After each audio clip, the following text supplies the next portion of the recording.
Welcome to T. Lokes, Tucson's local business podcast.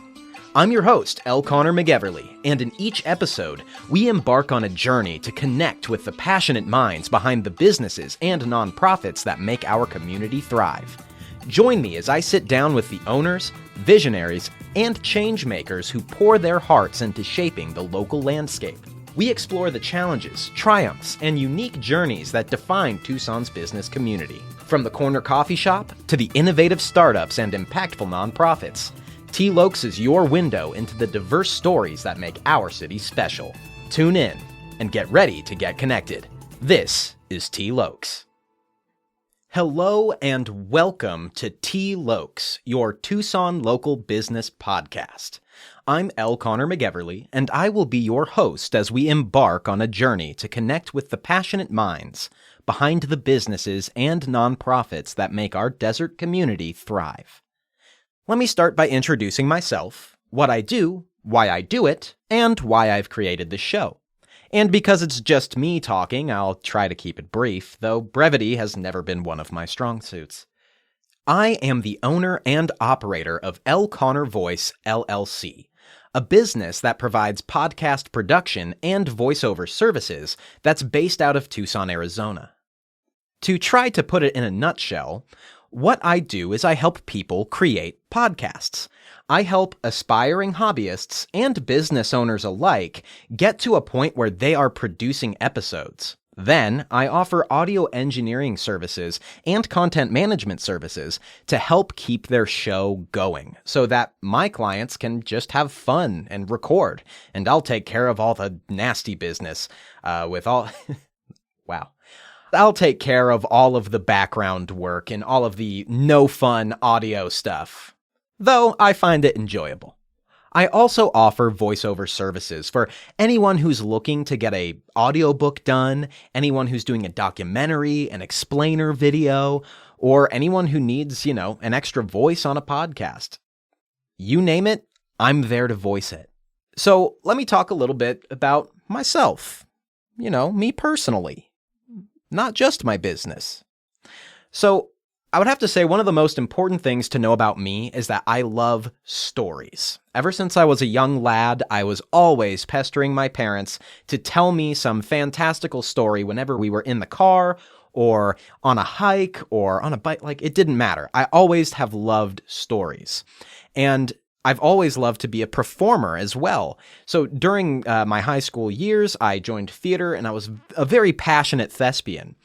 I went to the University of Arizona, where I graduated with a bachelor's in science, if you can believe it, with controlled environment agriculture. This is pretty much like hydroponic, aquaponic growing, and I essentially worked in the plant sciences field for a little shy of a decade. Now, during this time, again, I've always been a creative person, and I was inspired by podcasts like The Adventure Zone, Critical Role, and others like that, like Dungeons & Dragons, tabletop role-playing podcasts. So I first got into podcasting by making my own Dungeons & Dragons podcast called Tavern Squad, and we ran for about 5 years before, scheduling kind of untethered things.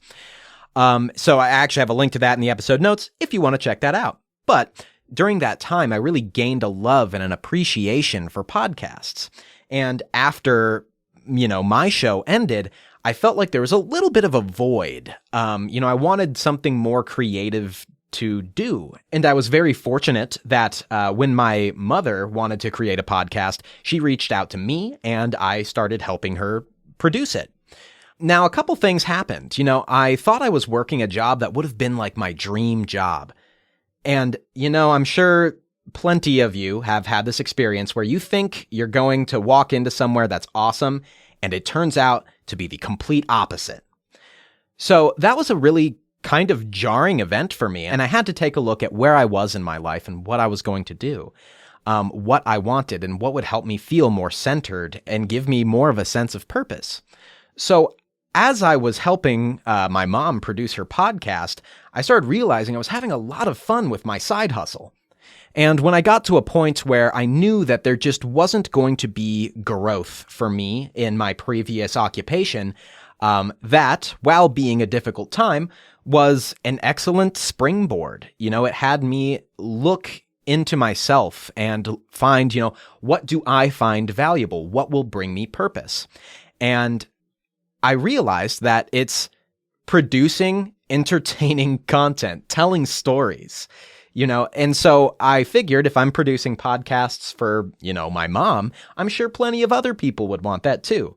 Not to mention, I have always been obsessed with making silly voices since I was a tiny child. So pretty much putting me in front of a microphone and telling me to say things in silly voices or like telling a story, I just love it. I can't get enough of it. And so how this kind of coalesced So this all kind of coalesced into this show that you're listening to now. I have always been a person who, for better for worse, I'm introverted, which is funny because I like to be entertaining. And that's something I've had to deal with my entire life, and I'm still figuring it out. But that's not the point. The point is the mission of T. Lokes, this show that you're listening to right now. And as I started my business and I started networking and talking to people, I realized that there are some really, truly excellent local businesses and local nonprofits that are really making strong impacts in our community that I believe need to have some more recognition and some more visibility. So T. Lokes is my way of trying to break out of my shell, essentially, and try to get more involved in my community by giving a platform for these great businesses, these great nonprofits, and the people who work within them to get a chance to share their personality, share their highs and lows of their business, help give folks, nonprofits, local business owners a platform to stand on to hopefully get like a little bit more visibility and have a more personal one-on-one conversation to kind of humanize the local businesses that we have in our community and hopefully shed light on what they do, what they bring to Tucson as a community, and, hopefully bring awareness to their businesses. So please join me on my quest to get more involved in our community and listen to these great stories of the fantastic humans that we have in our awesome little Southern Arizona city. And little, well, it's not so little. Thank you so much for listening, and I hope you enjoy the episodes we continue to put out. Take care, y'all. And that's a wrap for another episode of T. Lokes, your go-to podcast for uncovering the untold stories of Tucson's local businesses and nonprofits. A big thank you to our incredible listeners for joining us on this journey of connection and discovery. A huge thank you to Louis Sanders at Soundhouse Publishing for making our unforgettable podcast theme music. If you enjoyed today's episode and want to stay connected with Tucson's vibrant business scene, don't forget to subscribe, rate, and leave a review. Your feedback is invaluable, and it helps us continue bringing you engaging conversations. As we wrap up, remember that T. Lokes isn't just a podcast, it's a community. Let's keep the conversation going on social media. Follow us on Facebook, Instagram, or our Discord channel and share your thoughts, suggestions, or even recommend a local business or nonprofit you'd like to see featured on the show. Thank you once again for being a part of the T. Lokes community. Until next time, stay connected, stay inspired, and keep supporting the heartbeat of Tucson. Toodaloo.